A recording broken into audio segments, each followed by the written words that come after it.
Il prosciuttificio Prolongo è stato fondato nel 1957 da mio nonno Giovanni. Lui già di famiglia conosceva e sapeva macellare il maiale, quindi andava a aiutare anche le famiglie quando c'era da fare il lavoro da norcino.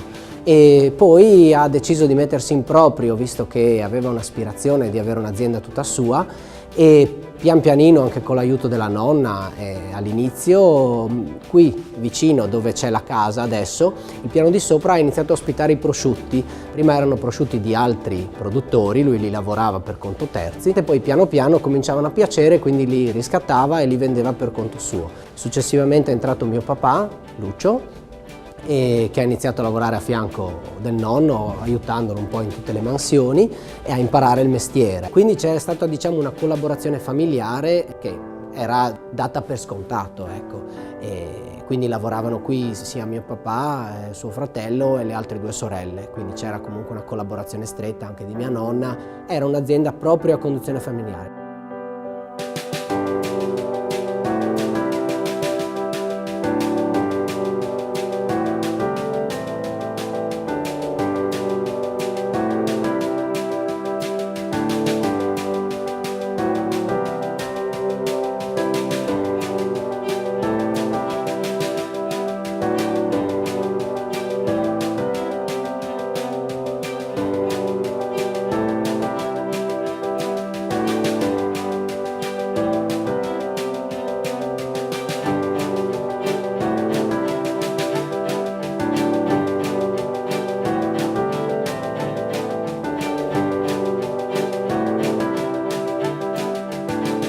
Quello che mi ricordo sempre è che mio papà aveva una dedizione al lavoro molto importante, quindi c'erano molti sacrifici anche da fare. A quei tempi il lavoro era sicuramente molto più fisico, c'erano meno macchinari e meno possibilità di diluire il lavoro, perché i prosciutti venivano fatti solo in inverno, anche per imposizione dal disciplinare. Crescendo non sempre ho detto Dio, sicuramente questo sarà il lavoro che farò in futuro. E poi pian pianino crescendo ci sono state varie passioni, una delle quali è stata sempre la natura e quindi volevo fare il forestale, anche così mi ispirava come lavoro assolutamente. Poi crescendo mi ero appassionato ai computer, ho studiato molto da autodidatta, quindi poi ho trasferito qualche conoscenza poi anche nell'azienda, nella gestione aziendale. Man mano che però mi avvicinavo così anche dover prendere una decisione, c'è stato poi un riavvicinamento al lavoro, anche poi forse dato che dalla maturità che crescendo comunque ti appassioni anche a cose che magari ti hanno allontanato in adolescenza.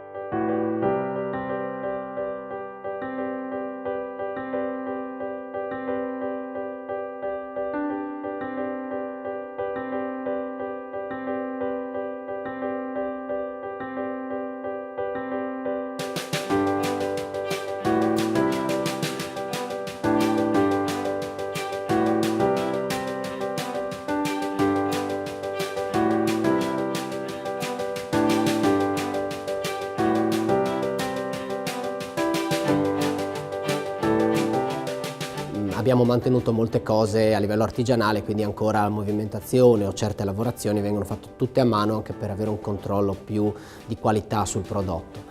E successivamente però c'è stato da confrontarsi con le nuove realtà sia della burocrazia che della gestione aziendale, quindi poi ormai un imprenditore, una persona che comunque manda avanti un'azienda deve conoscere entrambi i lati, soprattutto se è un imprenditore artigiano, perché deve conoscere come si fa il lavoro e farlo bene, e deve conoscere come gestire l'azienda sia a livello burocratico che a livello contabile, almeno avere un'infarinatura, perché sennò comunque non può prendere le decisioni che gli spettano.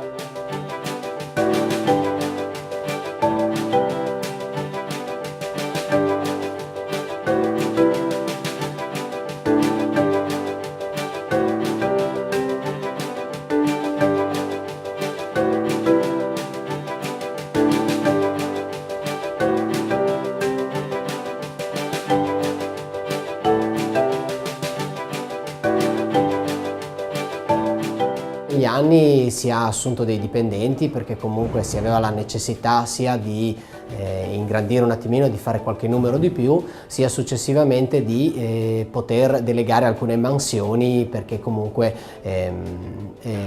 dedicarsi a tutto non sarebbe stato possibile anche a livello di fare le cose fatte bene.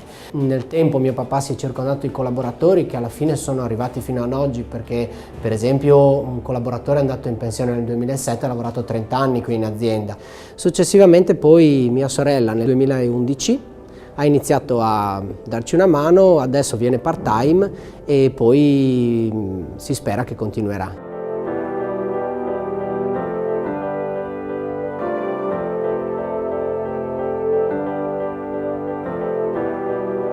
L'azienda comunque che è partita con mio nonno è proprio partita su un passaparola.